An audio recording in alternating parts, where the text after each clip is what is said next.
how can we start growing ourselves? Paano mo ma-identify yung purpose mo? They don't know that they have a choice, not unless they are awakened. It's not how smart I am or how much information I have, but it's the amount of growth that will allow me to move to the next level. Alright, hello guys and welcome to another masterclass where you're going to learn not just to grow your business but also to improve your personal growth. Because again, it's not enough just to hustle, to grind. What's most important is you are focusing on the better version of yourself, because once you become the better version of yourself, then everything else will follow.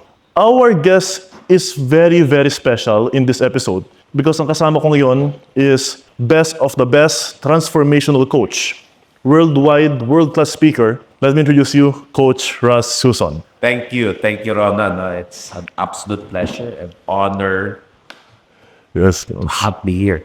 Thank you for the invitation, and I'm just excited to serve you, to serve people you serve, and I'm just so inspired by your laugh. You're only 24, and I'm like 30 years older than you, so let's do this.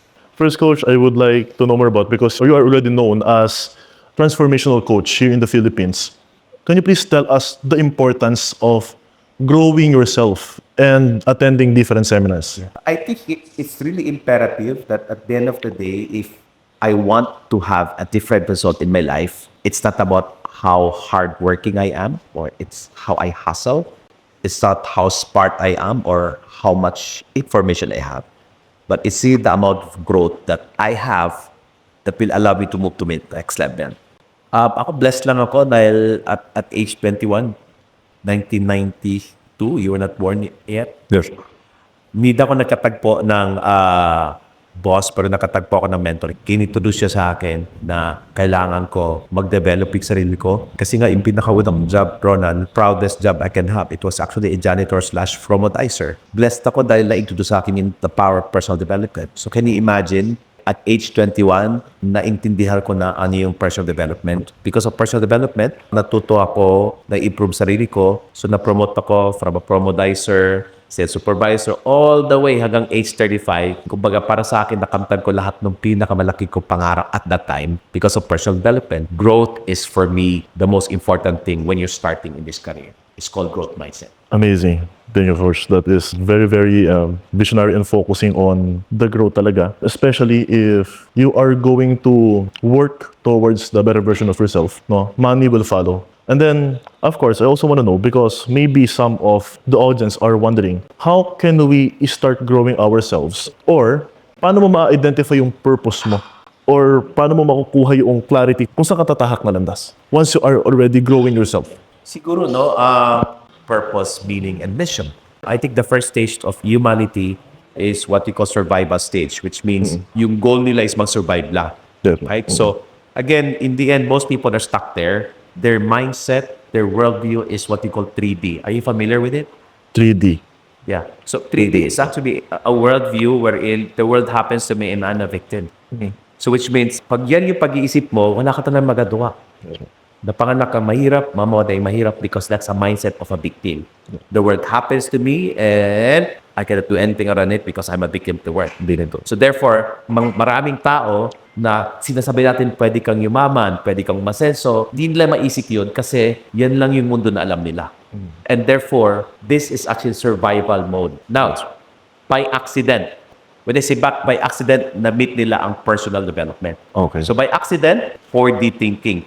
Okay. Which now you understand that the world happens to you and you have a choice. Okay. And your choice here is not to be victimized, and your choice is to make sure that you create your own economy by being responsible. And how do you become responsible? You now enter into a serious personal development. Then you move now to a great sense of expansion of your consciousness. It's that we call 5D consciousness. 5D consciousness is already about I co-create my world in my creator. And therefore, that's where you start to understand the consciousness. That yes, we have different levels of goals, and yet you need to start to take a look at on. It has to start with mind shift. Napanganak akong mahirap, mamating pahirap. And now I have awakened, I have a choice.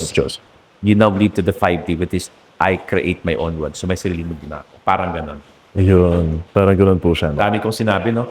Yeah, so actually, What did you get from that? I have learned a lot of wisdom from coming from different dimensions, coming from different world. I realized that you need to become more aware. You need to become more conscientious. Dapat alam mo yung nasa paligid mo. And then you must have not to have the victim mindset, but you should have a choice and you should act based on your choice. That you can do whatever you want to do in this life. You can bend the reality.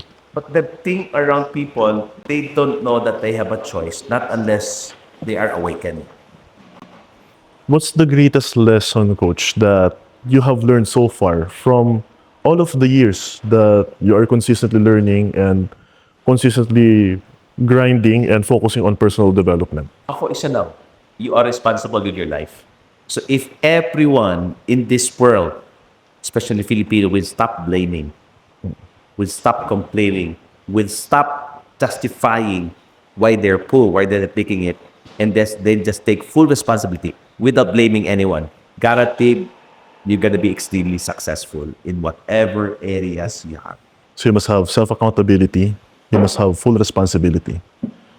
Because also, Coach, that's what I also learned so far from the books that I have read, from the seminars that I've attended, that there's only one thing that we can control. It's our mind. If our mind is we're going to feed by negative thoughts, then of course negative things will go into us. But if we're going to feed our mind with positive thoughts, all of the things are also going to be positive. So, Coach, how can we remain optimistic? Because, of course, majority of Filipino people might say that they already did their best, pero bakit wala pa ring resulta?